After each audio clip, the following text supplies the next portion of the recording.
All right, welcome to Startup Lanes. We have Kajal here. She's the host now. Kajal? Yes, sir.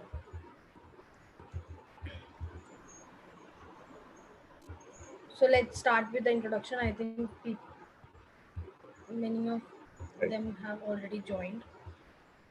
So welcome everyone to the Startup Lanes meet. So this is our next session of Ask Me Anything. So let me introduce the Startup Lanes to you first. We are an ecosystem for startups, investors, and enablers present in 40 cities across 7 countries. Shishir Gupta and the Neha Gupta are the co-founders of Startup Lanes, and Sri S.K. Mathur is the chief advisor. He is 75 years old with 50 plus years of experience. He was president of Reliance Industries and CEO of ExpoMart in the past. So we are enabled by our regional directors, chapter directors, associate directors, funding consultants, investment directors, mentors, and associates all across the globe. So today we have Abhinav Deepankar sir here with us. So he is the guest speaker for the today's session. So he is a senior business leader with over 17 years of experience leading strategic planning and implementation in the consumer goods sector. Currently, he is a VP head of sales at Field Fresh Foods Private Limited. Earlier, he has worked with some prestigious companies like Himalaya. His specific expertise includes strategy, profit optimization, B2B and B2C sales, operations, GTM transformations, shopper marketing, channel management, organization design and people capability, digitalization and analytics. So, without taking much time, over to you, sir. Yep. Thank you, Kajal. Thank you, Shishir. Uh, very happy to be here. Very excited to meet the entrepreneurs who are there as part of this session and interacting with the larger community at Startup Lanes. I I guess this is a question probably. This is a session probably which will be directed by the kind of questions we get. And as it's aptly titled, you can ask anything about FMCG, consumer goods, about your businesses, where I may be able to answer a few and may be able to share some of the experiences. So looking forward to it. I have been in the consumer goods industry for about 18 odd years now. And I have diverse experience ranging from decorative paints to food and beverage to personal care. I mean the entire gamut of FMCG. And I have worked in operations roles, in P&L roles, and have been leading the sales function for quite some time now. I used to head the sales function for J.K. Helen Curtis, which was a male grooming company, and post that for Himalaya Consumer Products, which again was a personal care company in the natural space. And right now, I'm heading the entire sales function for Field Fresh Foods, which has the brand Del Monte for India and SAARC countries, and I head the India part of the business there, the sales function there, and would be happy to contribute across sales operations, P&L management, any kind of queries that might be, and any kind of conversations that you all might want to have. And apart from that, I have been active in the entrepreneurship ecosystem. There was a point in time I had worked on an idea of my own and presented it, not here but abroad in London. I had done a bit of search for investments and all that. Could not work out due to the financial viability of the business, and then I had come back into the corporate sector. I'm still advising a couple of startups, one in London and one based out of Gurgaon. So have a bit of an understanding of what are the challenges that the founders face usually. But happy to interact and address, and would like to someone to just start, and we can carry on from there.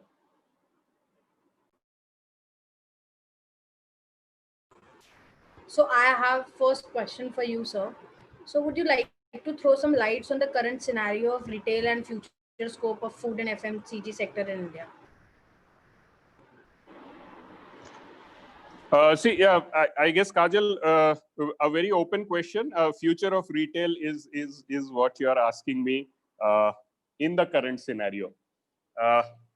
So let me take 2 minutes on this. I mean, when you say the current scenario, the scenario in the last 3 to 4 months has changed considerably, and since the lockdowns came in, since COVID came in, there have been major shifts which have happened, and that have happened across consumer facing organizations, all consumer facing organizations.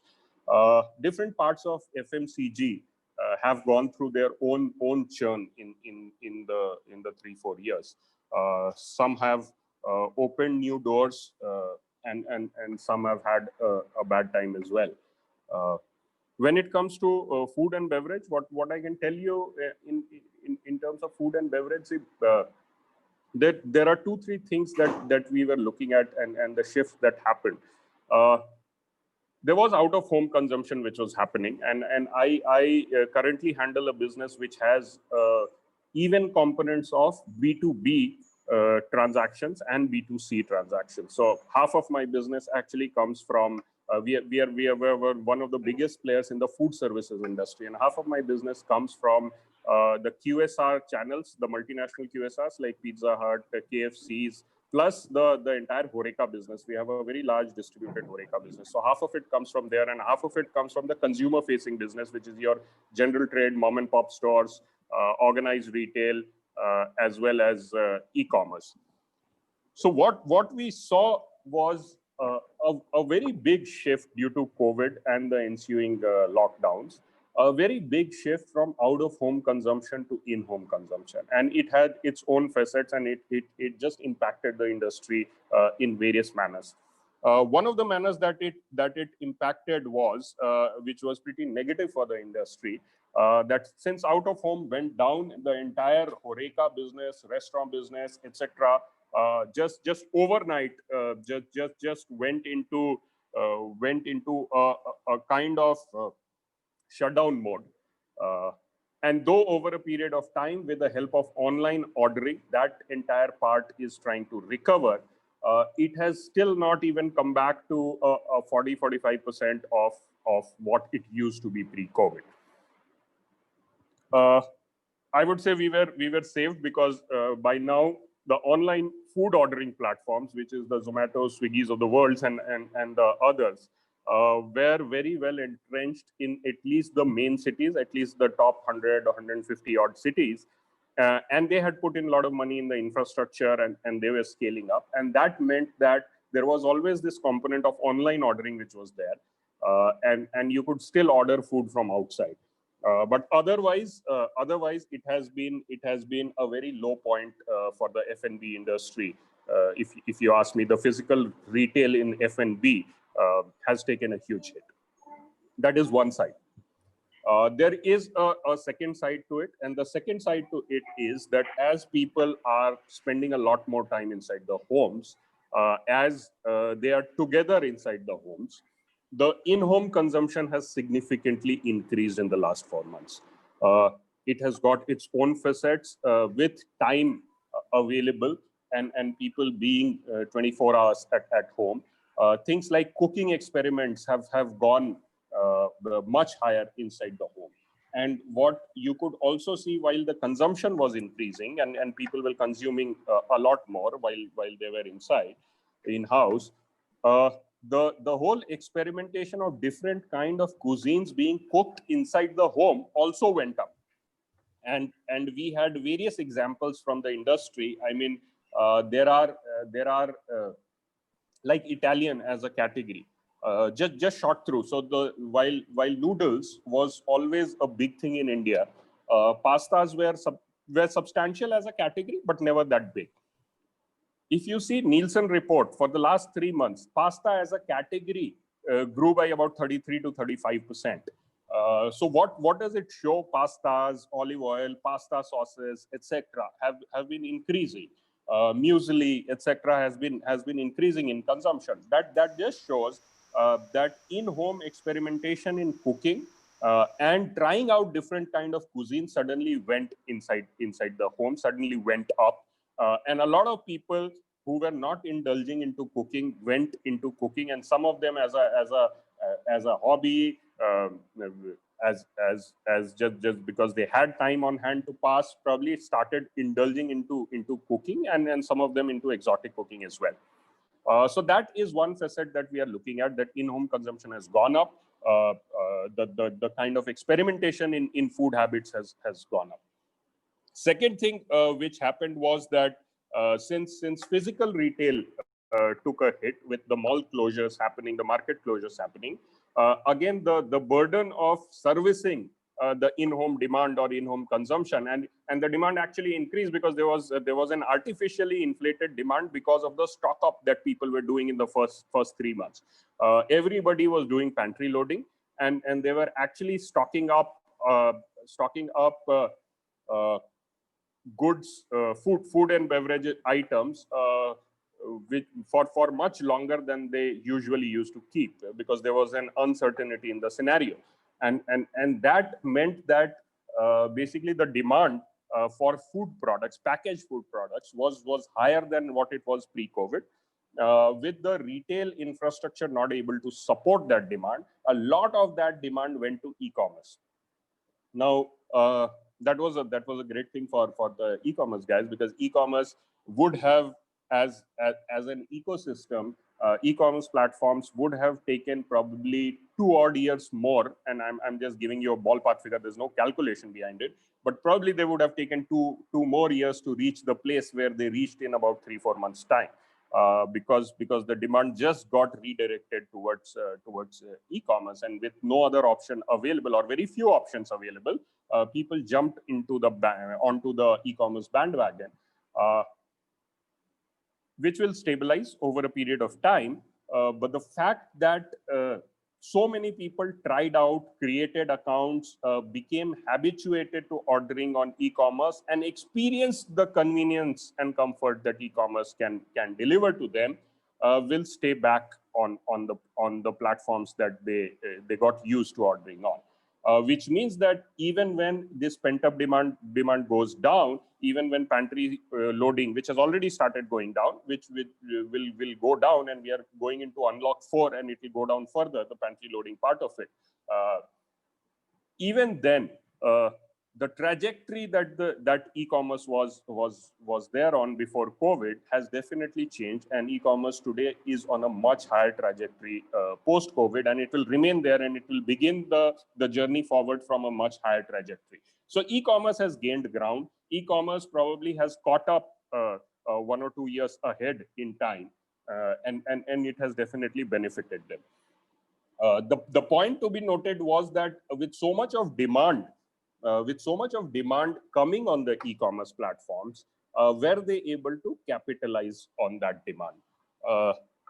And that is where you will see another facet of human element coming in, even in digitized businesses. Very high level of human element to close the last mile, which is the delivery, hit them hard in the first 3 months. And if you were also ordering on various platforms like Amazon and Big Basket, like I was ordering, you may have faced situations where you did not get delivery slots for about 10 days, 15 days also at times. Now that was the predicament. People had orders on hand to service. They did not have the infrastructure to service because they had not foreseen this kind of demand coming in. And that is where e-commerce could not capitalize in the first 3 months on this entire demand. and it got redirected. And I'll tell you where it got redirected. Now, you may get orders, but with lockdown coming in and with Corona impact coming in, the other factor was that your manpower, which was there for delivery, was not in complete attendance. Probably it was 50% there, and 50% people could not venture out to carry out deliveries, and that's where you had a huge backlog, and a lot of orders got cancelled or just went unserved because you could not just haul up your infrastructure overnight. And most of the e-commerce platforms tried to do that. You would have heard of news that they are going into a recruitment spree when others were laying off, etc. And they're trying to just manage their go-down spaces. But the go-down spaces were limited. The warehousing was limited. The entire supply chain infrastructure could not cater to that kind of volumes. And all that led to the complete demand not being serviced from e-commerce. Having said that, the e-commerce benefited a lot because people understood this and they would still be on the platform, and over a period of time it evened out. So today it has almost about 85-90% evened out, and the servicing is much better. But it took some time. So where did this demand get redirected? Now that's the other element of the equation. Suddenly, what also happened suddenly, that you had physical retail which was not completely open. You could not venture out and go far from your home. The malls were anyway closed. The commercial properties were anyway closed. You had the luxury of ordering on e-commerce, but e-commerce was unable to supply. So where did people go? And they got redirected to the small mom and pop grocery shop near their home, inside their societies, at a walking distance, which a lot of people had forgotten for quite a few number of years. And now suddenly those were the guys who could support you, because any window in the lockdown, and they were able to open, they were flexible enough to open the shop, and with whatever stock they had, they were actually able to either service your demand in person or on a phone ordering. They were able to send you the order at your home if manpower was available. So people flocked back to these small neighborhood kirana stores, mom and pop stores, and a lot of demand got catered from there. And this was the re-emergence of small mom and pop stores, small kirana stores in this country, because that was a segment which was getting neglected for very long, with your modern trade increasing, your e-commerce increasing, your standalone format stores where you go and have a touch and feel, those kind of stores increasing. And there was very less attention on this particular segment. But this was the re-emergence of this small-time kirana store, and they bounced back pretty strongly. Now, while they bounced back, the whole thing was that managing supply chain was still difficult for them. So the demand which was getting catered, and this is the phenomena which impacted choice, and it impacted demand at that point in time. So the demand which was getting catered was not exactly for the products that you, or the brands that you went to buy. But ultimately, in this kind of scenario, everybody made a choice and became a lot more brand agnostic, and in some cases product agnostic. So finally, you took what was available there at the point of sale. The brand did not matter as long as the category was the same. And a lot of people switched brands. There was much lesser brand loyalty as long as your basic demand is getting fulfilled. Some people even changed categories. So if one format of juice was not available, you actually went into another format of juice. So that's, or another format of beverages. So that's how the entire ecosystem behaved in this entire period. So modern trade was affected, e-commerce benefited, but could not support infrastructure, re-emergence of small-time kirana stores, brand loyalty shifting, people being brand agnostic, new cuisines being experimented a lot more, in-home consumption going up. Supply chains took some time to really fall in place. Those were the things that we witnessed. A lot of things to witness in about a 3 to 4 month scenario, but that's how we witnessed. Just 2-3 points on what you asked. How's the future of retail going to be? So this event actually sparked the need for even the local kirana stores to be digitized a lot more than ever, because their management of inventory became critical. Their availability at the point of sale became critical. People reassociated with them. Now they will have to up their game in terms of making the right products available, the right brands available, the choices that the shoppers make to be catered to. And what we will see going forward is from all the brands a complete omni-channel presence, and all channels would have a high role of digitization in them. So the organized part of trade, the modern trade part, already had in-store management which was digitized. The e-commerce is a platform which is a digital platform, and it benefited, and that platform will keep operating at a very high trajectory and move on from there. Uh, the small kirana store digitization is something that you will get to see now much more than you saw earlier. There were already startups, and there are a lot of startups. There's Peelworks, there is Shop Kirana, there is Udan, there's Jumbo Tail. These kind of startups already existed, and they were on a journey to digitize kirana store, service a forecast based supply model, give them apps to order on the apps, multi-branded apps for ordering. All that was already happening. It was happening at a smaller scale. That scale suddenly will jump to a different level. And with Reliance also now coming into a similar kind of platform, you'll see a lot of action there.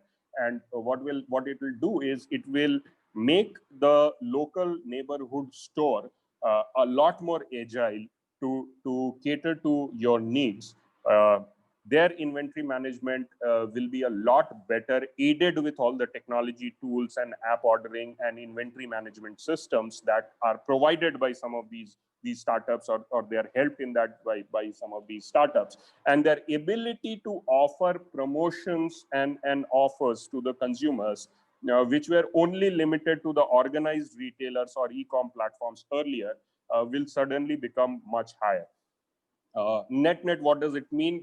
It means that their ability to service consumer demand will go multiple times from what it used to be pre-COVID, and you will see this change being there in the next year or so, as the digitization rate increases in the small kirana store aided by these platforms, and that means that omni-channel presence in the right sense, with a far greater significance, will be even more important for brands, because now they will not be able to service these kirana stores differently. They will be probably pushed to enhance their servicing level at these kirana stores, and treat them probably with a much higher weightage than usually the servicing would have been. And for the consumer, the gap that was there in terms of the portfolio availability, the range availability, and the ability to uh, to cater to the shopper specific requirements of these kirana stores, which was much lower than the organized trade earlier, that gap will get bridged to a certain extent, which means more top-up purchases will start happening from these stores. And the consumer of today and tomorrow, while they were always making this shift between these channels of organized trade, e-commerce, and kirana stores, probably will be more prevalent across all these formats. And that's the essence, that's the right essence of omni-channel network for FMCG, specifically for food and beverage. And you will see it in its full play going forward. So that's how I see the future of retail emerging for F&B industry. One more shift which will happen is there was already a shift on to move on the health and beverage platform for most of the product categories, and consumers were shifting towards health consciousness, wellness consciousness. What COVID has done, it has, again, just like it fast-tracked e-commerce, it has fast-tracked that consumer movement on the health and wellness platform. and the efficacy of health-based ingredients, the whole need of having health-based products and healthy products and wellness-based products has gone up, and it will further go up. And health and wellness platform has got a huge boost within all segments and within F&B as well. So that has got majorly fast track. So that's I mean, you can ask me anything else, but that's in a nutshell what I can tell you how retail and F&B has moved in the current scenario. Okay, thank you for your answer, sir. So anybody have any more questions? You can ask. Good morning, Abhinav. I'm Vinayak. So I just wanted to ask you, what do you think will be the role of digital transformation in post-COVID era in that entire value chain of FMCG? So that's my question. Thank you. Hi, Vinayak. So yeah, good question. I think see, digital transformation already had a very critical role, and we were in an industry which was digitizing very fast. Vinayak, just if I may ask you, are you running any startup associated with digitization? Yeah. And unfortunately, I've spent nearly half of my life in retail and hotels. So now digital transformation is very important, and a lot of people are asking me. So I thought I'll just ask you. So I run a digital transformation company. Thank you. Okay, and this is on the supply chain side or on the front end side? Actually, see, both sides actually, both. Okay, both sides. Thank you. Great. Yeah. So I'll come back to the topic. See, digital transformation has been a critical element, and it has been a critical element in order to maintain the agility and efficiency of any value chain. Now, we have seen this, and this country has seen digitization across value chain. And as you rightly said, both front and back end, we had seen digitization across value chain for many years now. I think probably late 90s was when digitization actually started in the FMCG industry in the true sense, where on the front end you had distributor management softwares or versions of distributor management softwares coming in by late 90s, early 2000s. And you had ERP systems on the back end or within the organization being kind of put up to address the overall value chain and specifically the supply chain element. So we have been talking of a long journey, probably 25 odd years now of digital transformation going on in the industry. I mean, if I have to just share with you, 2003 was when I was working for Asian Paints, and at that point in time, I used to work on a demand planning software from I2 Technologies, which was one of the best in the world, and the entire value chain was governed by that particular software in terms of production planning, manufacturing planning, logistics planning, demand forecasting, etc. So I'm talking about 17 years back. So it's not new, is what I'm trying to say. And this whole piece has been going on in the industry, and it's a very crucial element to build a scalable value chain, that reacts or proactively acts with agility, with all the efficiencies built in. Currently, what has happened is, currently, as I told you, on various elements, the lockdown scenario, the current scenario, the uncertainty in demand, the uncertainty in the environment has shown that you have to be far more agile than you always thought you had to be, because the external scenarios are not the same as they used to be. They were much more predictable probably some years back, but in today's scenario, the predictability has kind of gone down, and your ability to be proactively up and running and tune yourself to the external scenario, whether it's a demand scenario, whether it's an infrastructure related scenario is much higher, and which is where you will see the digital transformations in the entire value chain in the organizations being speeded up.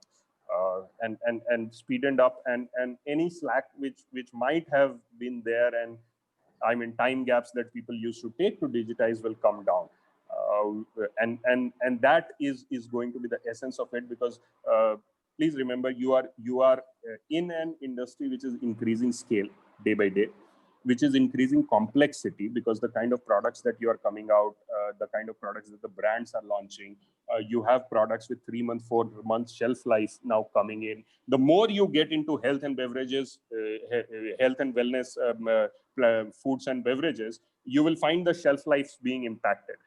Today, you have a raw pressery which has a very, very limited shelf life, and therefore goes through a direct to retail model, because that's the only model probably that suffices that kind of shelf life transaction. You have an ID Foods which has a model which kind of supports shelf life expiry of 3, 4, 5 days. So your product proposition that you are giving today, your portfolio you are giving today to the consumer, the consumption time that you have given today, the shelf time that you are giving today in F&B is drastically changing, and the more consumer consumption habits will change, the more it will go into health and wellness, the more it will go towards more exotic cuisines. All this just in time inventory management, low shelf life, this is only going to increase. I mean, just to give you an example, we as Del Monte, we are the leaders in Italian category in India. Now, and we stand for authentic Italian. And in our Italian portfolio, we sell olive oils and imported pastas, which we import directly from Italy. Now, understand a company which imports from Italy, all flight routes closed with a lockdown and COVID, sea routes taking a lot more time, and your pasta category exploding with a 30-35% category growth reported by Nielsen. Now, please understand, how do we manage our supply chain if we are not agile enough and not efficient enough and not online at any point in time? So, and this is just a small example that I'm giving you of an imported supply chain, because at the end of it, you want to offer authentic Italian pastas and olive oil to the consumers, and that's why they buy your products. And how do you maintain that authenticity by having this value chain which spreads across continents and goes up to Italy? So that's one very small example. Now just think of a company like Licious or ID Foods with the entire infrastructure going into lockdown, and Licious being an online company still receiving orders. How they managed this entire COVID period and lockdown period is an example in itself. And as hearing one or two conversations from interviews from the founders, and whenever they got a chance, they flew a lot of stuff from one city to the other city. I mean, I don't know how much money they spent doing that and how much losses they would have done, but the reality was that the consumer demand was to be served. Otherwise, you lose a long time consumer relationships. So the agility, what I'm trying to say, has to be much higher. Every company today in the current environment has to rationalize and optimize its cost and come to the best margin, best possible margin scenario to be able to afford a higher level of consumer servicing. Because where do you deploy resources? You deploy resources to provide the best possible experience for the consumer, product and otherwise, and you deploy resources in consumer servicing to give them a great experience. Now, if you are investing there, then all other elements of the value chain, you have to optimize and get the best ROI out of this, and only then you will be able to deploy resources in creating a great consumer experience. So end-to-end value chain digitization becomes an absolute necessity. And because of these factors, that that cannot be ignored with any company, any industry. And what you will find is a much higher rate of digitization now coming in because of cost efficiencies building into the proposition. There are margin impacts which are building into the proposition. There is a different kind of offering that you have to give to the consumer, and there's a consumer experience that you have to take to a very high level. You will find supply chain digitization. While it's in demand forecasting, it's in production planning. There are lot of startups which have completely started focusing on logistics implementation. I mean, we are now associating and working with a couple of distribution houses who, instead of distributors, instead of normal traditional FMCG distributors, because their logistics implementation on the front end is of a much higher efficiency level, and probably we feel that our ROIs would be much higher, and we are experimenting with some of them in different cities, and I'm sure a lot more companies would be doing that. We are going to the level of giving options of ordering to retailers, ordering our products to the retailers on WhatsApp, and we are about to start. We are just under discussion about to start a telecalling center, where while we may optimize on the physical visits and the headcount visits in a social distancing norm, because people don't really want to get very close to you and sit across to you every now and then.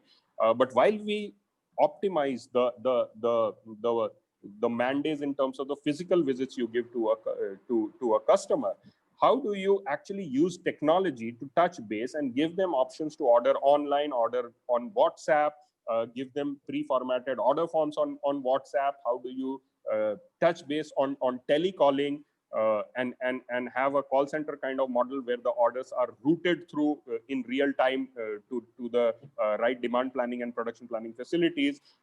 And how do you aggregate that entire ordering model across various elements of order taking and putting it into a demand forecasting model? So that's all that we are trying to optimize and experiment it at the front end, while the backend systems are what I said it would be, which optimizes our mandates in terms of giving physical contacts, which people do not want to that extent in the social distancing norm, but still, by the use of technology, gives us more engagement that we ever had with our customers. So that's the kind of, and a lot of companies will be going into a D2C model, which they had avoided for so long. So e-commerce is one thing, but then if you have to really build and maintain consumer loyalty, at some point in time you will have to get into a model where you can directly interact with the consumer, and that's where the D2C model comes into picture. And a lot more people now in the industry in this country who have avoided it for so far, it was going on abroad, it was scaling up abroad, will now start experimenting, and we are one of them who have started experimenting with that.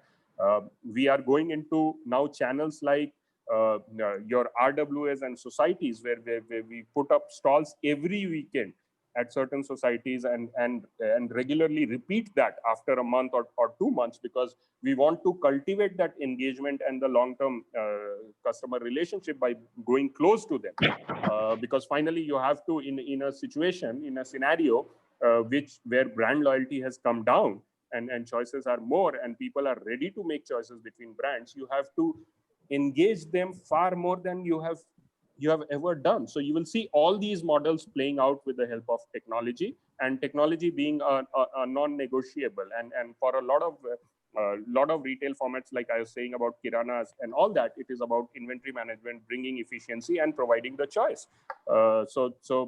Simply will not be able to do a lot more without technology going forward. So it is a non-negotiable to completely transform yourself as an organization in every field through digitization, and it will remain a non-negotiable now.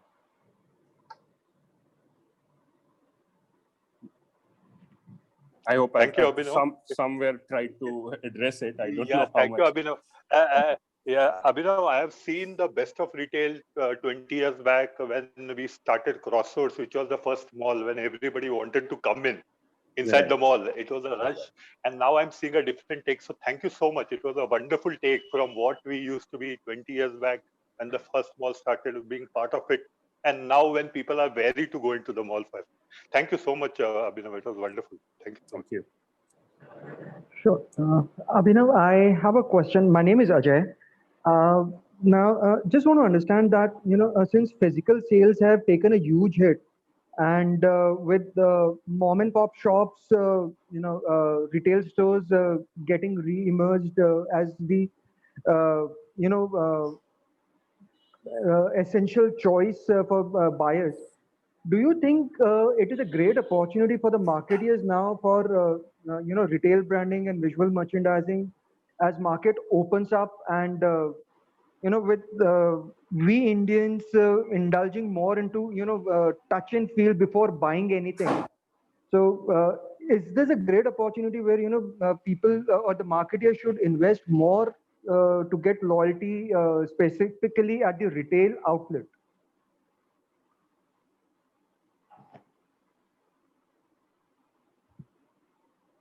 Yeah, right, Ajay. So just to understand your question better, are you trying to understand this in terms of in the context of the smaller mom and pop stores or the larger organized chain?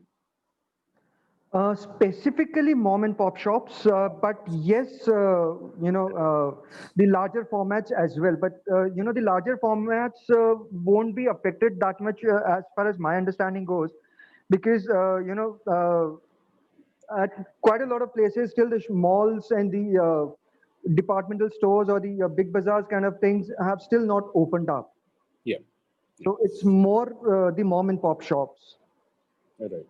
So, Ajay, see, I have a slightly, I don't know how others in the industry think about it, but I have a slightly different take on this, and this is related to the earlier discussion on digitization that we just had.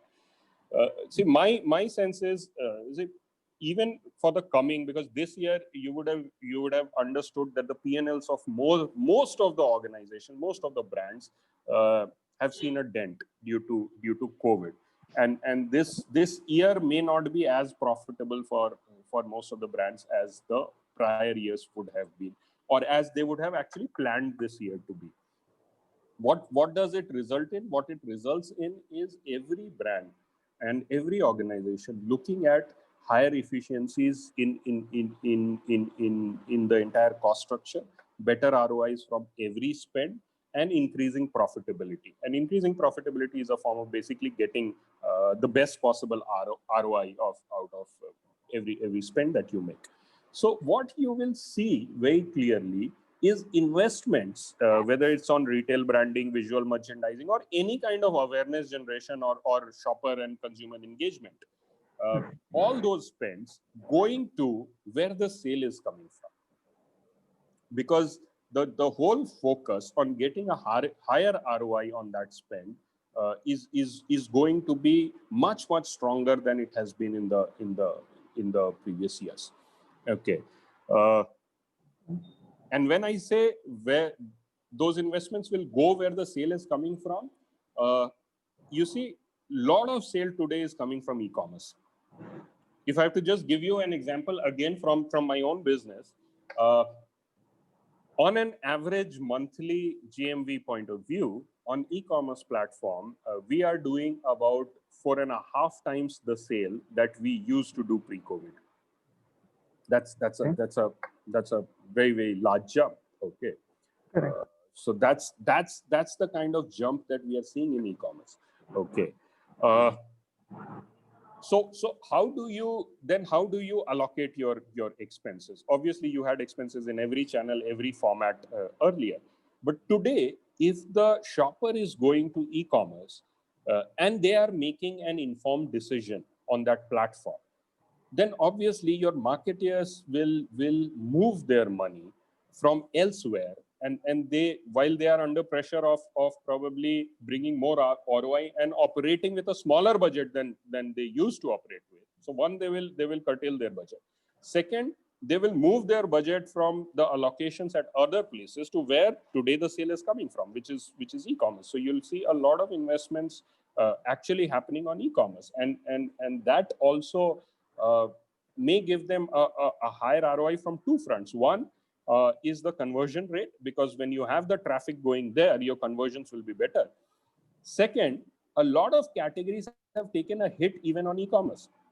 Okay, which means that the slots available may be at a more rationalized cost, because while packaged foods might sell, daily essentials might sell, a lot of electronics items might not sell to the extent that it was selling earlier, might not. Or I'm just giving you an example. And some of the other categories which were not so much of a necessity, not being sold to the earlier levels, which means there are slots that are free. There are visibility elements which are not really being taken to that extent, and therefore the categories which are selling will be able to afford those with lower investments and try to build their ROI up. So that is one place where I foresee a lot of investment going up, resulting in much higher conversion with the kind of traffic that you're seeing on those platforms. So that's one. Second, as you rightly said, in organized trade, there is a flux which is still there, because the large commercial properties are closed still. Now they are going to open up. The malls will take some time to come back to their elements. The larger stores will still have restrictions in the number of people that can walk into the store, what you can do inside the store, all precautions being taken, etc., etc. Okay, and in that scenario, do the smaller stores make more sense? Probably some of them will make more sense, because the footfall, one of the consumer behavior patterns that you saw during the last 4 months is that the number of shopping trips have reduced and the basket size has gone up. And that is what you're finding across the organized retail, and that's what you're finding in the smaller kirana stores as well. So if earlier someone used to go 5 times a month out on a shopping trip, probably they will go only 3 times a month out on a shopping trip now, but each basket size will be much higher than what they used to buy earlier. So that's what the data is clearly showing, which means that the time spent inside the store has actually gone down for the shopper. So earlier, if during 5 trips, you had a half an hour shopping trip and into 5, probably you have a 20-minute shopping trip into 3, but you do your job very, very fast inside the store and you're back. Because you don't want to expose yourself that much. You don't want to interact with 15 other people who are standing inside the store. You have to maintain your own distance, just be focused on picking up the stuff that you need and some of the other stuffs that you can find, and just get your billing done and move out. So that's the scenario, and that is what all data from Nielsen and from the organized trade is showing, that the shopping trips have come down, and the shopping time inside the store has come down. Now, in this kind of scenario, retail branding and visual merchandising, will it significantly go up? I have my doubts.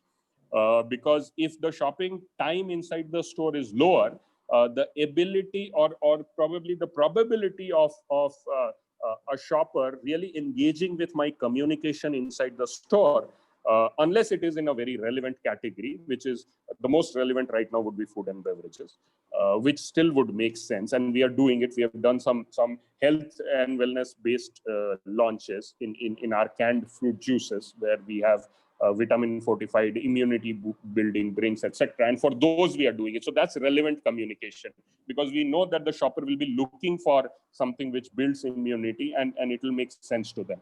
But across categories, if the relevance is not there right now in the shopper's mind, right now, and they will not spend that much time engaging with those categories in the limited time that they now have inside the store, will the investment go up? Probably not. Because the equation will not fit, the mechanics will not probably work out. In the categories where it is relevant, yeah, you will see money being reallocated from the categories where it is not so relevant to categories which it is relevant. But the overall basket of money that is going into these investments inside the store may actually come down. and be more focused. The second thing here is I was just talking to you about the technology platforms which may be adopted by these kirana stores and these mom and pop stores. So earlier, you had in-store meant that the shopper should be able to come inside the shop and engage with your communication in whatever form it is inside the shop. If it was a walk-in shop, then in the aisle and where the product is kept. And if it is not, if it is a closed format shop, then with what elements you can put in front of the shop that the shopper can engage with. That was where most of the organizations were spending their resources. Today, with the tech and digitization coming into the retailer's ordering pattern, which is enabled by all these startups that I had just spoken about a few minutes back, where they give an app to the retailer and they try and manage the inventory and supply chain for the retailer. Brands have got another platform to engage inside the shop, not so much with the shopper, but with the retailer. Because now you can send direct communication to the retailer over that app through push notification or inside the app. You can offer various promotions and deals to the retailers to purchase from your brand and to order products of your brand. So that's a new kind of in-store investment, which is for the retailer actually, not so much for the shopper, which was not existing earlier when your salesman was going and taking orders, which has now come into existence with the app platform being created by the B2B grocery delivery players. And it is giving you a chance to engage with the retailer and stock up your or favor stocking up your brand higher than other brands, which in turn should give you a higher shelf space inside the shop, which in turn should give you more exposure to the shoppers who are coming inside the shop. So that is one element of investment which was earlier not existing. And my sense is you will find more investment flowing into this as we go forward and as more and more retailers are coming into these digitized ordering platforms of apps, etc. Okay. I'm just trying to play a devil's advocate here. Uh, Technology or e-commerce has flourished because of COVID. And according to me, this is just going to be a temporary phase because once the lockdown opens, everybody's going to venture out. Everybody's going to go out for their shopping. So, when the buyer or when the customer is at a retail store or a mall or somewhere, where he's doing his purchases, uh, there needs to be a lot of communication wherein, when the person has come after almost 5 months, 6 months for a shopping, of course, his wallet size may or may not be that big, but a relevant communication at that particular point is going to only give him more informed, communication or, information wherein he's going to buy more stuff. Since there is no brand loyalty, I'm sorry, since there is no brand loyalty, and there are more and more new products coming in, so everybody would want to, get the eye of that consumer, saying that okay, even I am available at a much better, price or a feature or something like that. So, according to me, yes, since the lockdown is now gradually opening, there is going to be an influx in the retail segment. Okay. So I'm just trying to, Yeah, understand I that. understand where you're coming from. Completely understand where you're coming from. So if you're talking about will in-shop messaging change from what we have seen in last 4 months? Yes, obviously it will change from what you have seen in the last 4 months, because last 4 months everything was under lockdown, so there was no messaging inside. It was Absolutely complete correct. shutdown. Okay, as it opens, will it increase? Yes, it will relatively increase. Now, the only point, Ajay, here is, and I think either you or me don't know how long we will have to maintain these social distancing norm, because there's no vaccine which has really played out yet. Okay, and until the time vaccine doesn't play out, you have to be on the safer side and you have to maintain your distance, and therefore while you will venture out, as data is clearly showing for the past 4 months, you will venture out a lot less than what you used to venture out earlier. I think at this point in time, that's the predictability. When the vaccine comes in and people are immune, then things will definitely change. But at what point of time will take that turn? Slightly unclear. I don't think any of us have the answer to it. And which means the number of shopping trips are going to be lower. Yeah, you rightly said people have not gone out for so long and they will try to go out. Yes, they will try to go out. Maybe not as frequently as they used to do in pre-COVID eras. They'll still be secure. They will still be safe. They will still maintain their distance inside the malls. They'll still not go to places which have too many people around. Stores will still restrict the number of people coming in at one point in time, at a single point in time inside the store. So those phenomena we'll still see for some time till the immunity against this entire COVID phenomena is established, and there are vaccines, and we are more carefree and start living a completely pre-COVID normal from a security and safety point of view. When will that come in? Let's see when that comes in. Till that time, as I was saying, yeah, when you compare to the past 4 months, yeah, the messaging will be higher. As you rightly said, and as I had also mentioned, the messaging will be on relevant categories. So probably some of it will move from what it used to be across categories to the more relevant categories. And till the time the shopping trips are lesser and the time spent on shopping trips are lesser, you will find other avenues to give that messaging. Now, some of those avenues will be online. Some of those avenues would be digitized. Now, in a scenario where you are actually not increasing your resources or not increasing your bouquet of spends to get that messaging out, what you will do is you will prioritize where to spend. And in that prioritization, probably you will choose mediums which are more omni-channel, where you can reach out to the shoppers and the consumers more often, and do your priority matrix accordingly. So your spends will be aligned accordingly, while the overall spends may still be lesser than what you were doing pre-COVID, because you have to bring in those efficiencies for businesses to operate today. So that's where I'm coming from. Completely understand your view. Sure. So, Abhinav, see, out of experience, I'm saying this, and with the current, couple of projects that we're doing for brands like Tide and Amazon Pay, these guys are now investing heavily into retail branding. Now, for give you a simple example, we've just recently got a project from Tide wherein we're supposed to do around almost 12,000 signages for them, just across Maharashtra, which is a huge number. And even Amazon Pay is doing a lot of retail branding, especially for merchant onboarding. And they have a target of more than 10 lakh stores to be completed in 1 year. So, yes, brands are investing in retail branding as of now. I mean, these are just two projects which I'm naming because I am doing these projects. So, yeah, Ajay. So I guess what you're doing is actually where the industry is moving. I mean, we talked about retail digitization. You're doing a project with Amazon Pay. So these are the companies where you will find them scaling up and investing more, because they are trying to digitize merchants, and that's the space that we are talking about will grow, digitization of these small time merchants. So definitely there you will see a lot of investment coming in, because that is a sector that is a sub-segment which is expanding pretty fast. correct. But Amazon Pay is, the digitalization, sure, Amazon Pay is a digital company accepted.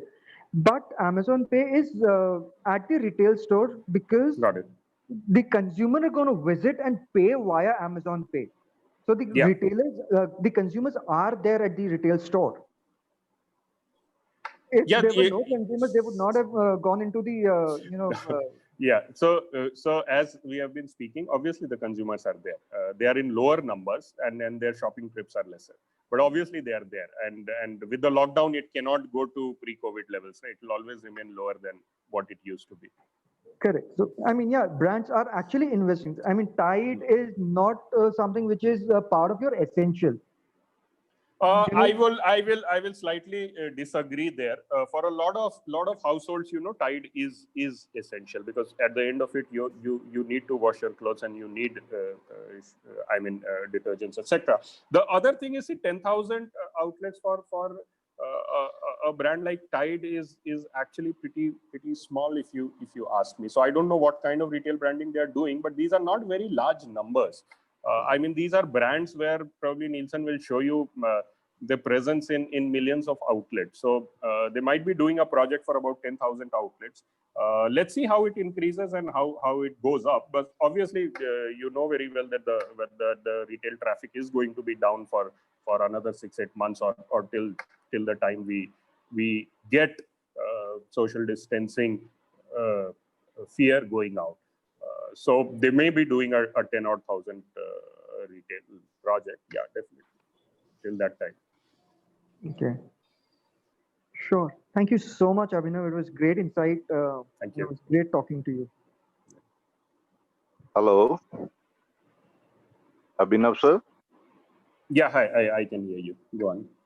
Yeah, Karthik this side. So we are starting a startup which will be producing wheat flour, mustard oil, pulses, honey, and other stuff.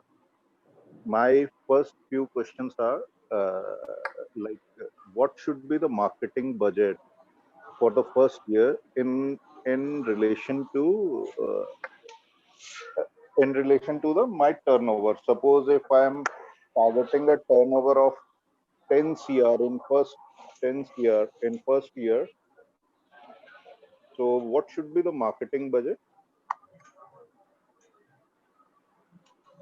Okay, this is you are saying you are starting a startup of essentials, and can I come back to the categories that you mentioned once more, please? Yes, wheat flour, gram flour, pulses, honey, mustard oil. So what I can do is I can tell you a standard, not even a standard. Let's say a FMCG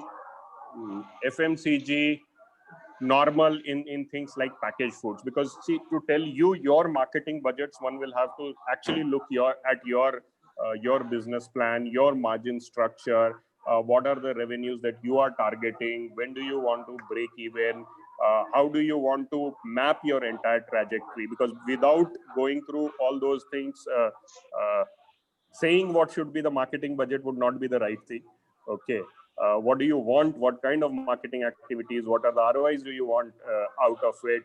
What is the impact do you want out of it? In these categories, how much of an impact beyond a point the spends will actually make, and where are they being invested? There are a lot of elements which are involved in determining the marketing budget.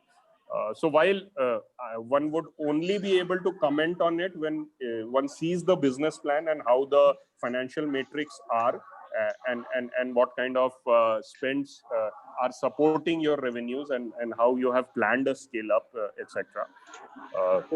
I can tell you on an average, a packaged foods company, how does it spend. So if you see a 10% of revenue, a 10% of net revenue, probably that is standard across packaged foods that you will see will be going into all kinds of brand marketing activities. Okay. And other question is what are how these online players are able to give so much of discount on branded products, like any brand, yeah, even to on Del Monte also, they're giving so much of discount. How they are able to do that? Like food and beverage industry works on a very thin kind of a margin, but Yeah. they're offering like 20, 30, even on a bakery's 800 gram cornflakes, they are offering 50% discount. So how this on a very kind of a margin? Yeah, good question, and some of it, I'm very sorry, I related to the earlier. Yeah, Karthik. Sorry. So Karthik, some of it is the way brands have built their business models for e-com. Okay. Now I can tell you it happens in a couple of scenarios. One, there is enough margin for the brands to spend in some of the product categories, and that gets translated into the consumer offers that you're saying. Second, some of the platforms at various points in time to generate higher conversions also spend some amount from their own margins and their own spend structures into promoting various products across brands. So a lot of discounts that get passed on to the consumers, a lot of it comes from the brand. Some part of it also comes from the platform itself. Okay, so it's like they contribute from their own pocket and actually offer a better value to the shopper on the platform in order to generate a higher consumption, a higher GMP, because they have their own metric of how they want to scale the platform, how many conversions they want. And just as you had asked me, what should be my marketing spend? I mean, their criteria is different. I mean, probably it goes as a spend where they want to show a certain conversion happening, a certain number of conversion happening, or certain traffic coming in. So they have their own resources also allocated to those kind of activities, which also go into this. So these are the two elements which are by far there. Now the third element is a lot of brand, in our case, I have also done it. A lot of brand configure their business model to address the need of a higher value proposition by the e-commerce platforms. And I'll tell you how one or two examples. I've gone to Flipkart and innovated a value engineered ketchup pack for them, which is exclusively available on Flipkart. So we don't sell that pack anywhere. We have exclusively designed the grammage and MRP or the pricing proposition in a manner where Flipkart can give the best possible value to its shoppers. And that pack is only available on the Flipkart platform. And therefore, when you go to Flipkart, you'll find suddenly that the offer on this pack is much higher than what I've seen outside. But the fact is that you will not see that pack anywhere outside, and that pack is value engineered for Flipkart to be able to afford the pricing that it is giving you. So coming out with these value engineered pack pricing solution is or impacting those 2 P's out of the 5 P's specifically for this platform is a way that a few of the brands take. Another point, and the fourth point, lot of brands re-engineer their business model to serve e-commerce platforms, and this happens largely in categories where there's enough volume there and enough traction there, and you can actually build a substantial business on these platforms. Like we have engineered our business model to have a direct value chain linkage to all the large e-commerce platforms. So let's say till about a year and a half back, we used to service Amazon through our distributors, which is one more element in the value chain: handling, CFA, storage of material, manpower involved. All that involves overhead expenses. Okay, every touch point that you create in your value chain is an expense for you. Every touch point. What we decided to do is re-engineer that and start servicing Amazon, because we could reach an agreement in certain categories where we could say that this is the scale we would need to directly service you. And we removed those elements from the value chain and directly started servicing Amazon on a bouquet of categories. We reached to a point where the scale went up to a certain extent that even my warehouses did not come into picture, and I removed about 3 to 4% of the cost in the value chain by starting servicing Amazon for certain categories directly from my factory. Now, if I am doing that and removing 2 to 3 elements in the value chain, I will obviously keep some margins out of it, because I'm trying to create efficiency by doing that, and I have a certain cost structure on the back end. But I will definitely pass on some of that element to the platform saying that if I have X amount of saving, I'll keep 50% of that, I'll give you 50% of that. Okay. And that turns out into being a better value proposition for the shopper, which is going on the platform. So that's a business model re-engineering that in many categories, a lot of brands have done. So I guess these are the 3-4 elements that people usually play with to arrive at a better value proposition. But if I've answered your Great. query in certain way. So, yes, please. Yeah. So, one more query, sir, since you have seen so much of F&B trade, so for a startup, what are the blind spots one shall be aware of before starting? Like any pitholes, like one would come across 4-5 quick points on that, like which things we shall be aware of, leakage or pilferage or wastage or expiry, anything which shall be aware of. Say in your kind of trade that you are going to do, it's basically commodity that you mentioned to me about. Your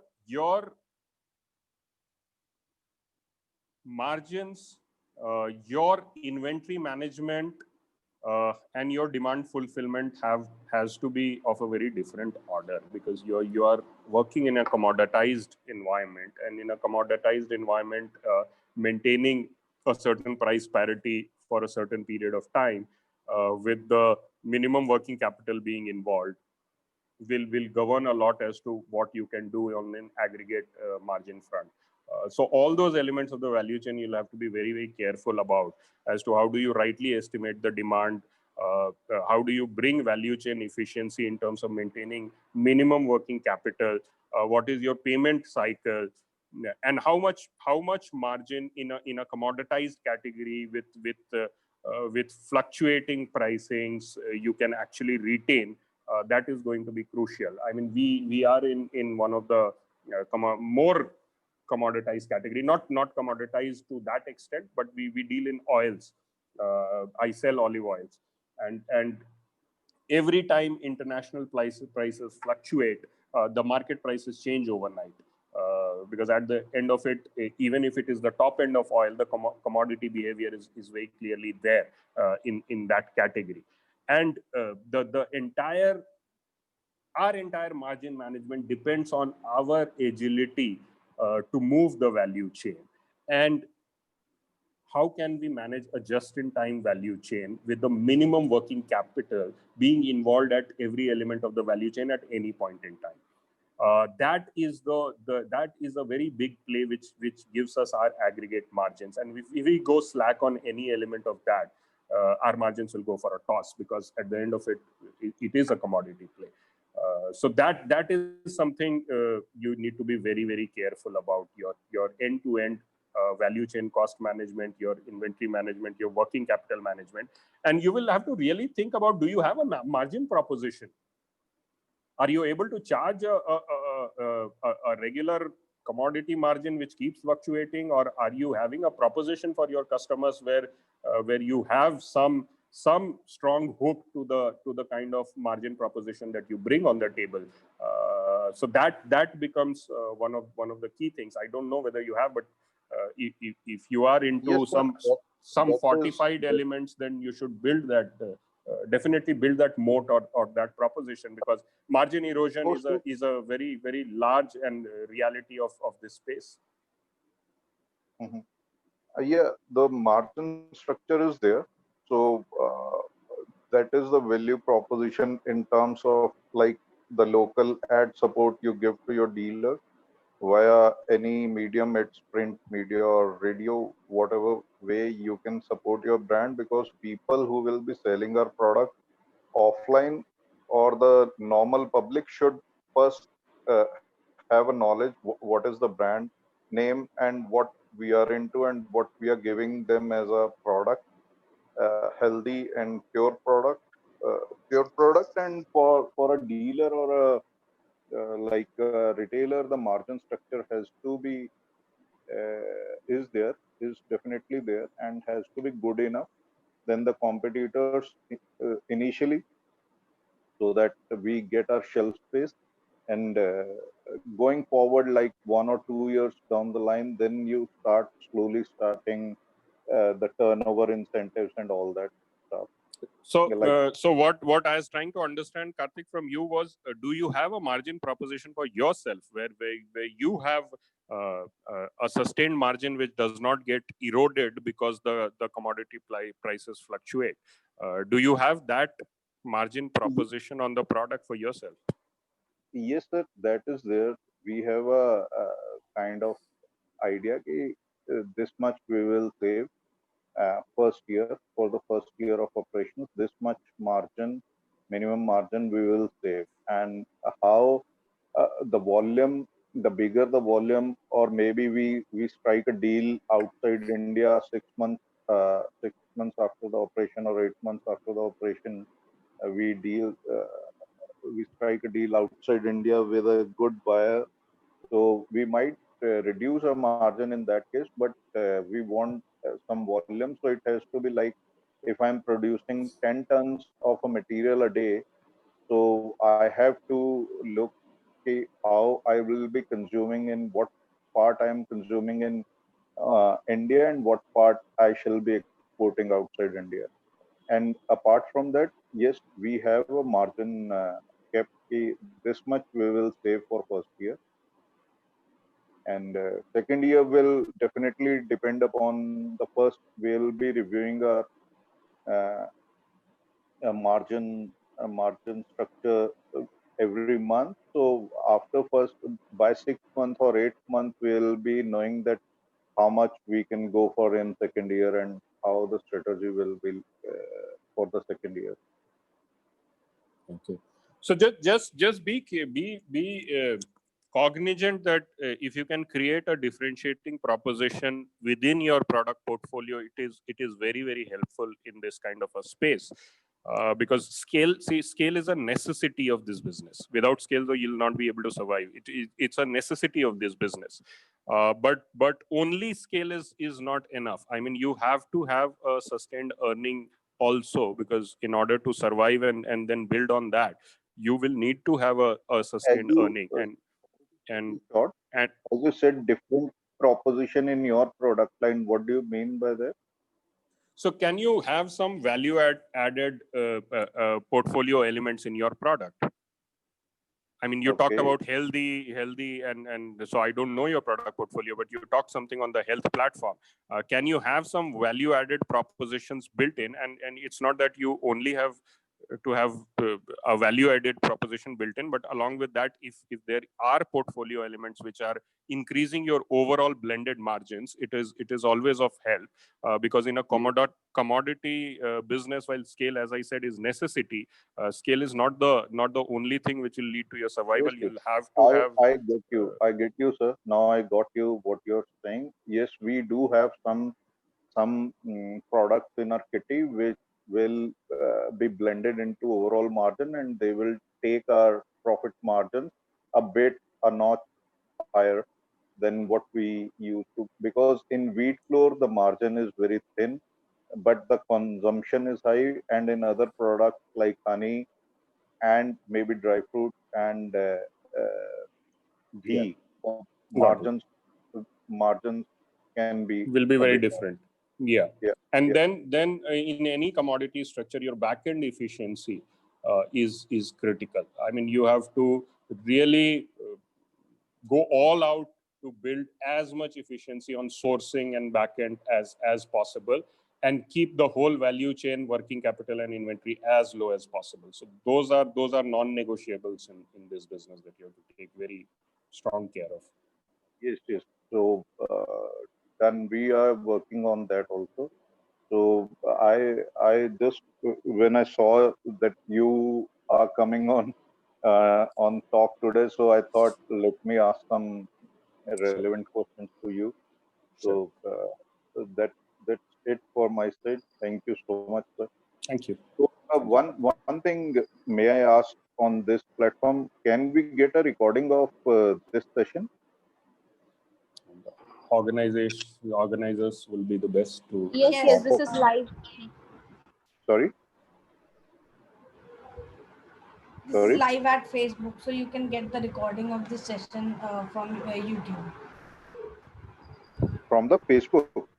from the YouTube, live YouTube, YouTube, sorry, YouTube. YouTube. YouTube. Okay, thank you. Thank you.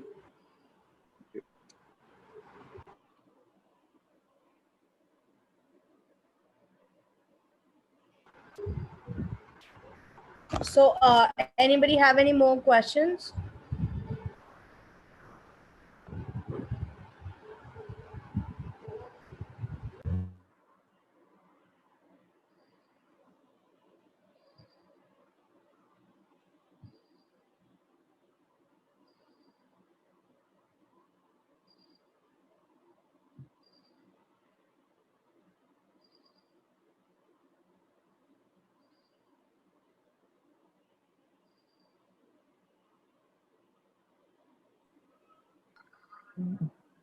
Hi, Ajay here.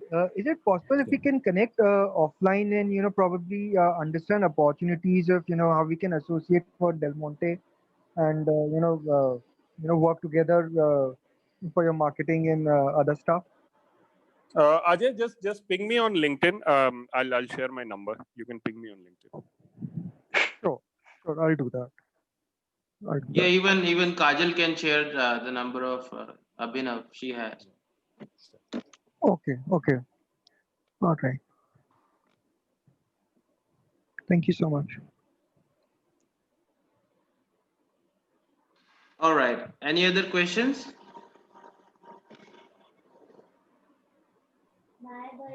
Hello. Hello. Yes, Adil, please go ahead. Myself Adil from Jaipur. Actually, we are into IoT and real-time tracking business. Yeah. Actually, we rely on the supply chain especially.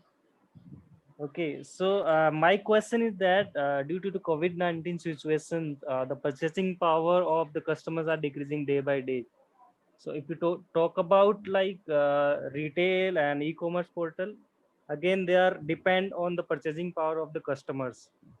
So my question is that the price of the product which are the customer buying on daily basis again is depend on the government decided the privatization railway and the airlines. So may this decision will affect the cost of the product or not? Can you come again, Adil? I couldn't really get the question. If you can just tell me once more for me to understand.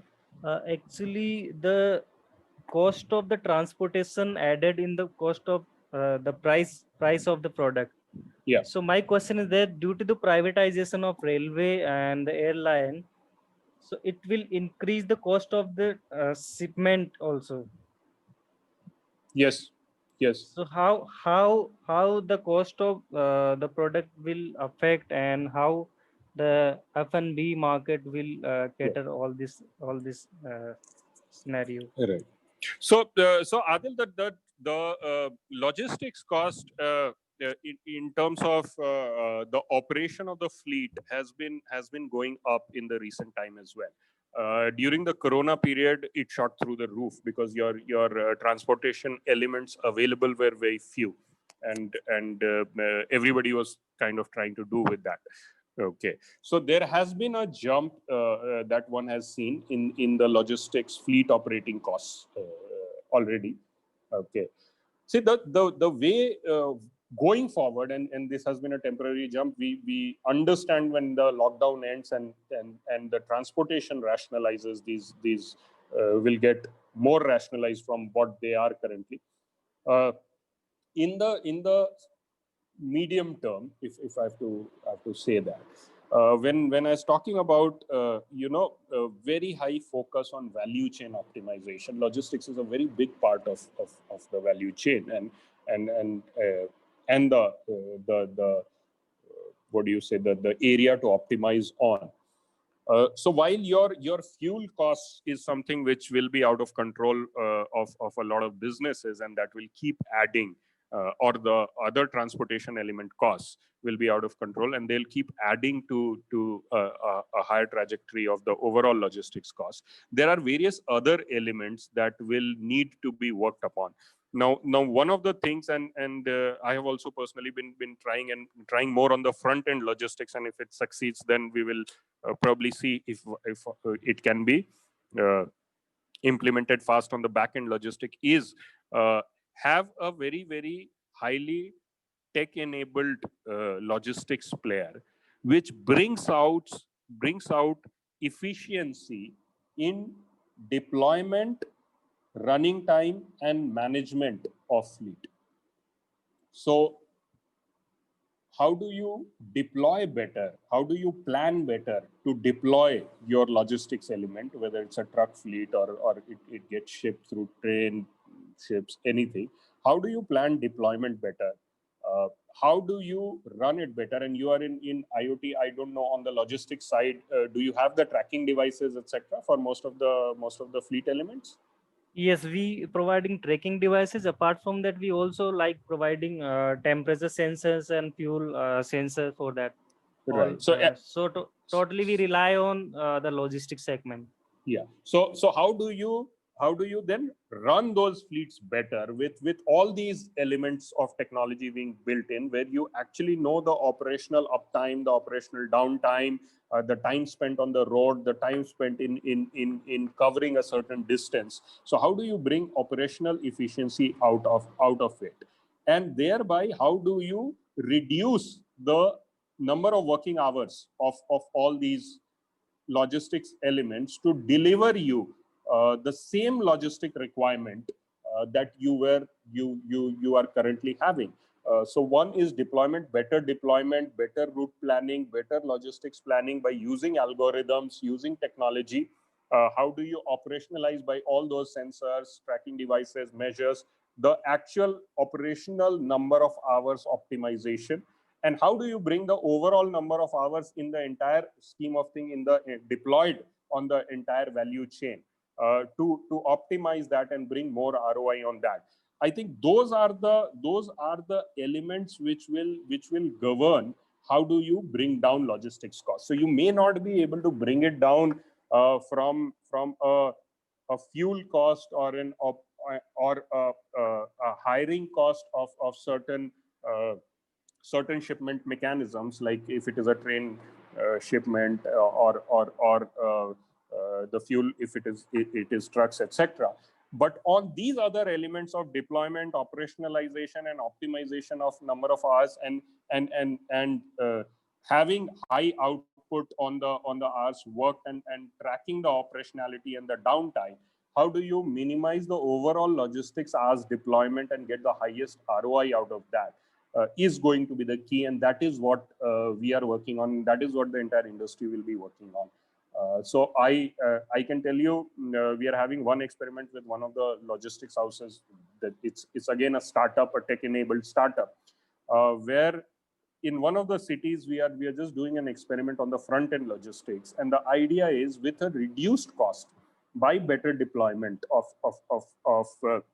trips, by better deployment of logistics, by better weight management in the entire in every vehicle that is going out, how do we reduce the cost per delivery while increase the delivery time, increase the frequency of delivery, and reduce the timeline from order to delivery cycle?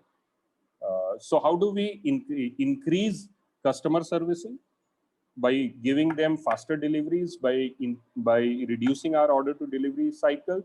How do we increase fill rates that go in with each of those deliveries, and still on a per trip basis reduce the cost per trip for ourselves by deploying all these technologies? And that's the way I think the entire industry will go forward. And if you are into some of these technology deployment with sensors, trackers, and also deployment algorithms, that's a very big key element of that. If you are into deployment algorithms as well in terms of logistics management, probably those are things that most of the organizations will now go towards and deploy in their value chain system. Okay, right, sir, right. Thank you.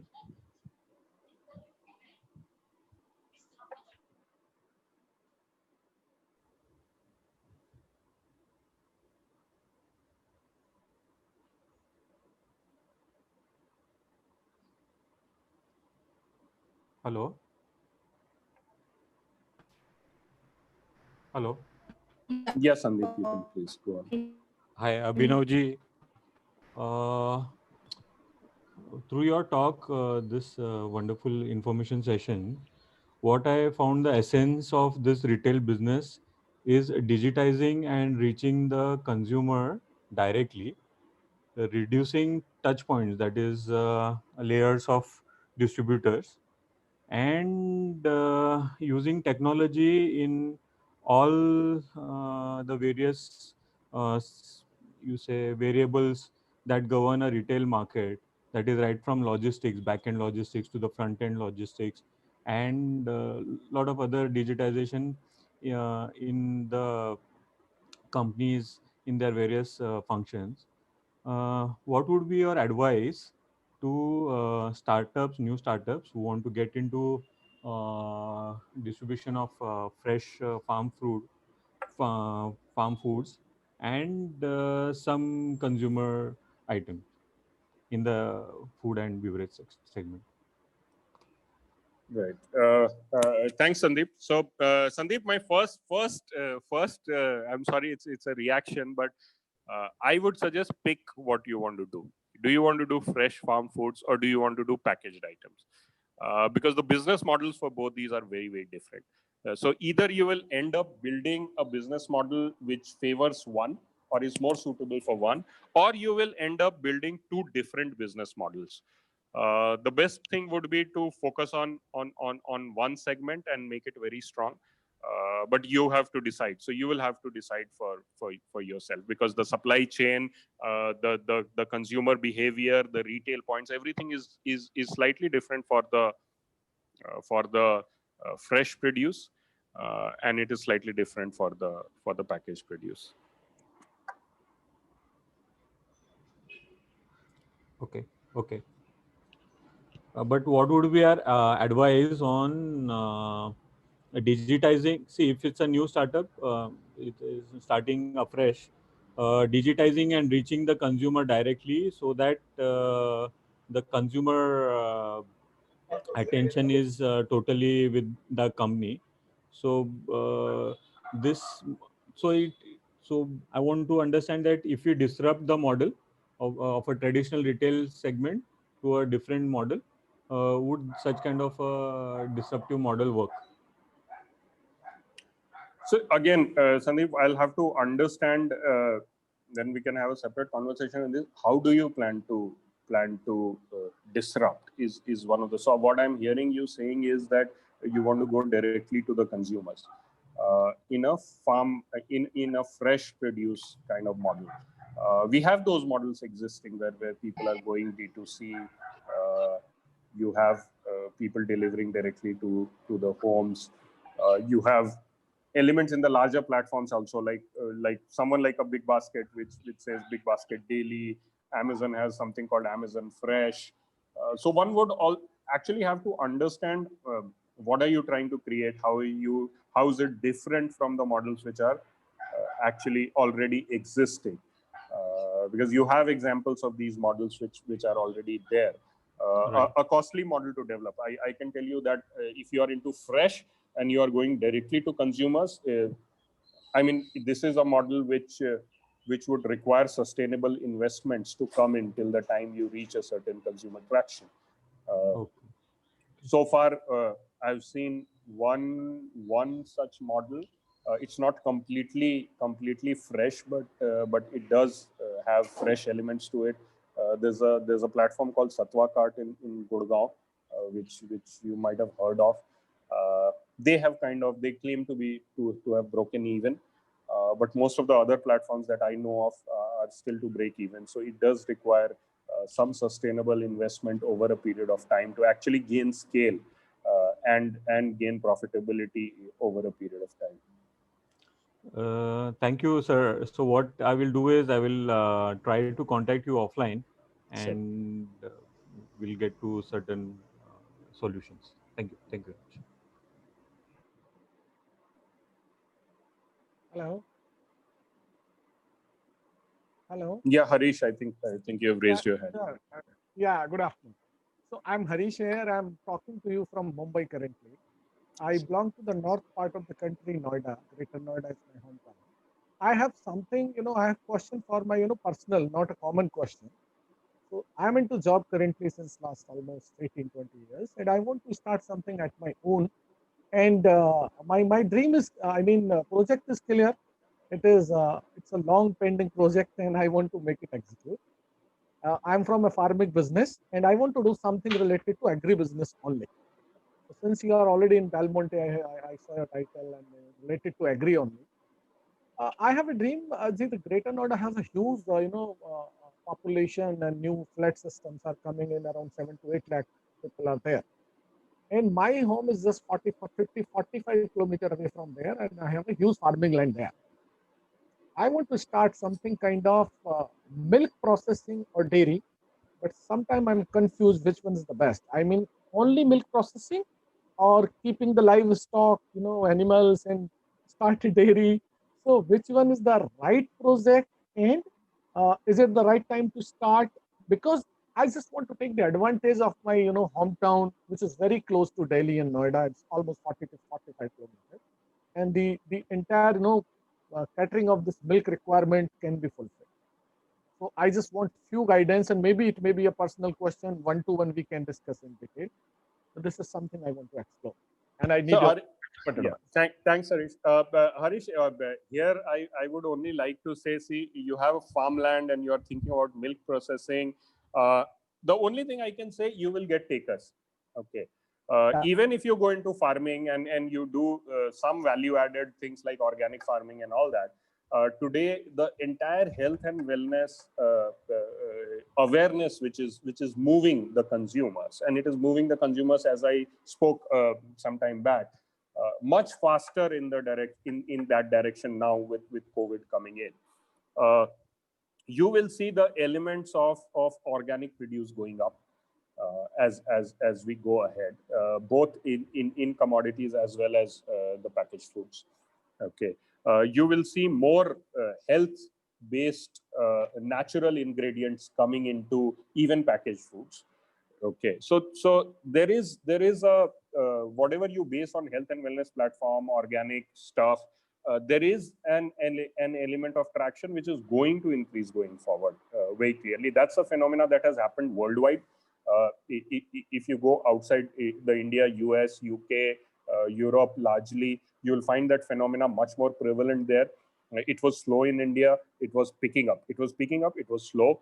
I think it will be much faster going forward after this, what has happened in the COVID era, and the sudden need and the sudden realization that you should be healthy, you should build immunity to any external stimulus around you, etc. So that this entire phenomena is going to go much faster. Even on the milk processing side, we are going into organized milk and milk-based products deliveries, and today you find earlier there were one or two nationally known brands, a few of regionally or locally known brands. But this sector is finding a lot of people entering. You would have yourself seen milk delivery companies, and the idea is that they start from milk because that's staple that goes into almost all the houses, and then they come into fresh produce, etc., and daily deliveries, that they expand into daily deliveries. So this is a model which will see expansion, which will definitely see expansion. Even for milk processing and delivery companies will keep expanding, and therefore getting a contract, getting a tie-up, and becoming a supplier to some of them is always an option. So I think both in terms of farming as well as milk processing, I think you will have if there is a proper business plan which is being made, and if proper tie-ups are reached, there is a business model which can definitely make sense in the medium to long term. Okay, thank you. And so what you said in the last is my second question. Since I have the farmland and everything, the second biggest hindrance is to find a right consultant who can, consult us how to make a business model and, execute. And also, of course, some kind of investors who can come and join with me, since I have the land and all, but need to, money to build the infrastructure, building machines and all. So that is the, for next stage of requirement which I'm looking for. So obviously I may connect with the startup lens, or maybe if required, I can get some reference. It will be a great help. Sure. Thank you. And thank you, sir.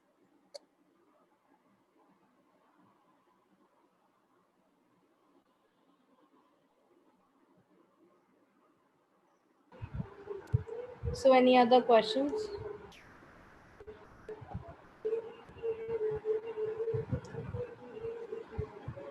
Hello.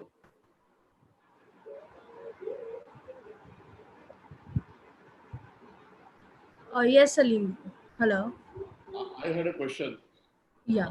For an e-commerce startup in a fresh products, what should be the marketing branding budget? Uh, Again, as I had answered some time back on the budgeting piece to Karthik, it completely depends on your business plan and your business model. What do you want to achieve out of marketing? What is the kind of conversions you are looking at? How much are you willing to spend? Is it making business sense? When are you looking at breaking even? What's the kind of ROI the marketing budget is bringing to you in your current scenario? So there are a lot of elements on that. I had shared what an established packaged foods company does, or an impulse food company does, which is about 10%, more or less, 1 or 2% here or there, but roughly in the area of 10% of their net turnovers. Okay. But you see, this question is more valid from a established industry norm point of view, because when you're starting up, your priorities are very different, and each startup has its own business model. So your marketing budget requirement will actually depend on your business model. How are you forming your business model, and what is your business model's requirement, and what is your business model able to afford? So these two factors are going to govern. And what third one is, and the major one is, what is the ROI on your marketing that you are spending at this point in time. So these are the elements which govern the whole thing. And while I'm sharing with you what an established packaged foods or packaged goods company does, may or may not be valid for you, because your business model could be very different. Okay, I got your point.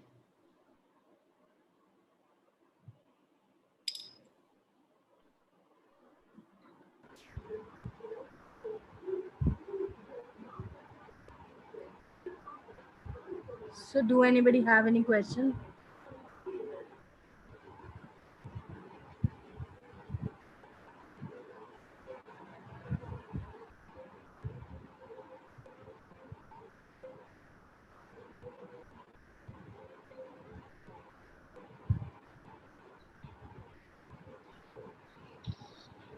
Okay. So would you like to throw some lights on your personal experience the sales, in the sales sector, if we talk about? So I mean, if there are any specific questions that will really help, because I've spent most of my career in sales, so sales and operations, and I have worked across, as I had said some time back, I've worked across decorative paints, food and beverages, personal care, so a gamut of consumer goods.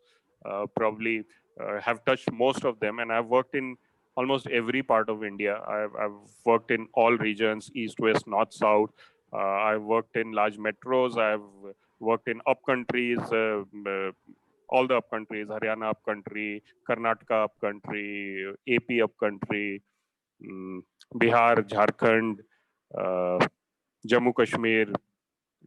So I think over the last 8 years, any geography in the country where I have not worked. So it has, I guess, and across industries, across categories. So if there are any specific questions, I will definitely address. And I've worked across channels. So I've worked in general trade.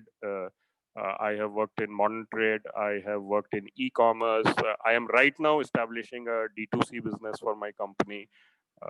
So I have worked in B2B sales, Horeca, QSRs, etc.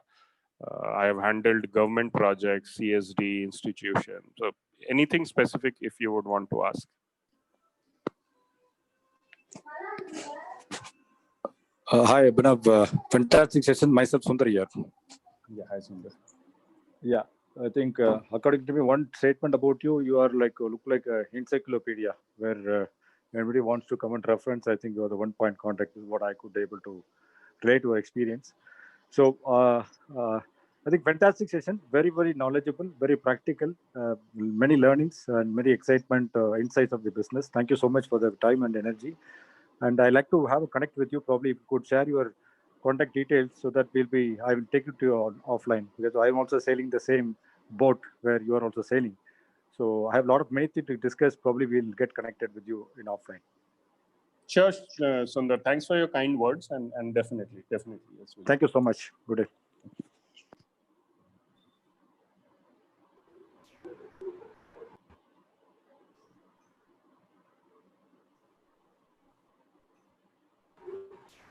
So, sir, would you like to give some tips or the sales hack for our founders, which can, help them in their company?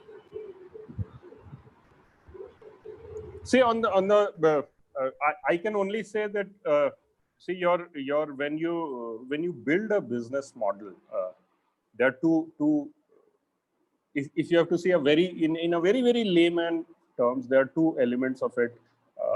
There's a revenue side to it, and there is a cost element to it.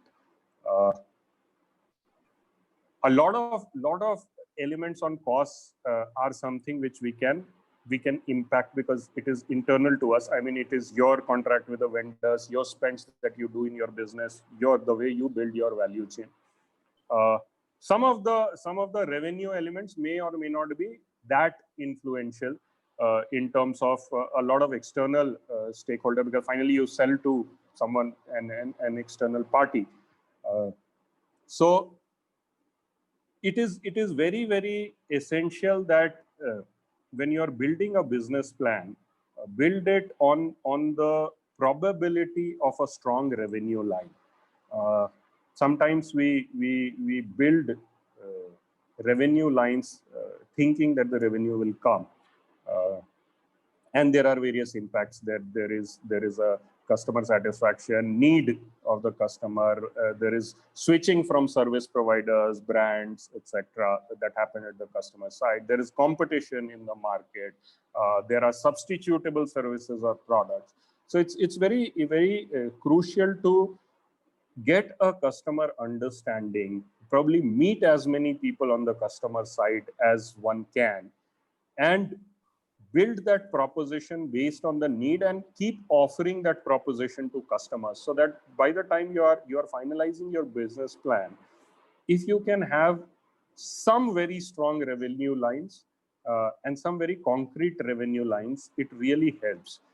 Getting into long-term contracts initially really helps because it gives you scalability for a period of time. It gives you certain scale on the period of time, based on which the other element can be addressed. So if you understand what is the kind of revenue generation that is in store for the next 6 months or a year, very clearly, then your cost streamlining, elements of cost being built up, the kind of value chain that is to support that kind of revenue and the revenue mix, the kind of customers, working that out becomes that much smoother, so that a holistic business can develop finally around the customers that you get and the customers that are going to pay you and eventually finally allow you to run the business profitably going forward.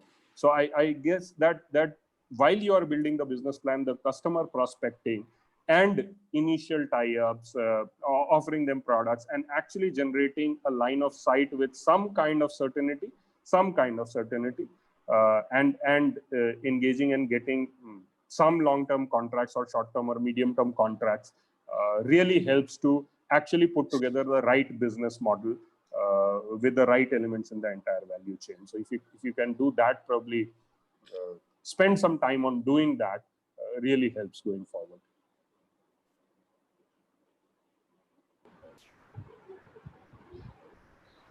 Thanks for the answer, sir. So anybody have any more questions?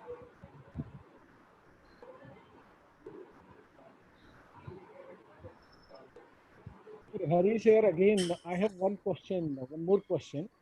Before we start anything, we have to do some sort of survey to find out the market demand and supply gap. So, what is the best source if we, want to know the demand and supply gap and how to find it?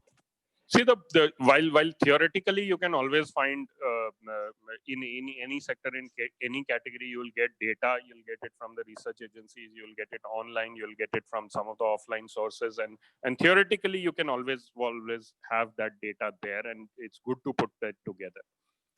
As I was saying, if you have a relevant product idea in place or a relevant service idea in place, one of the things that if you can invest time in going and meeting as many prospective customers as possible will give you a very good idea of what kind of demand actually is there and what kind of demand is there which you will be able to service.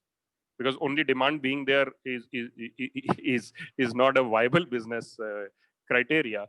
The demand which you will be able to service with your product, your cost structure, your business model, your location, all those things will come into picture. Okay, thank you.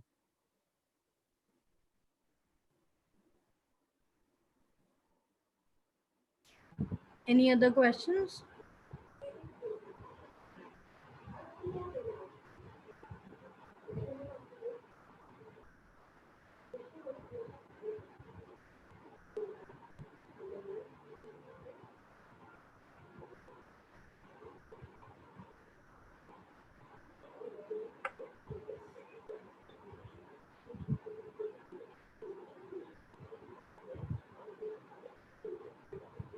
Okay, so I think we are done with the questions. So thank you so much for being here with us and give us a very knowledgeable session. Thanks for your time and the energy.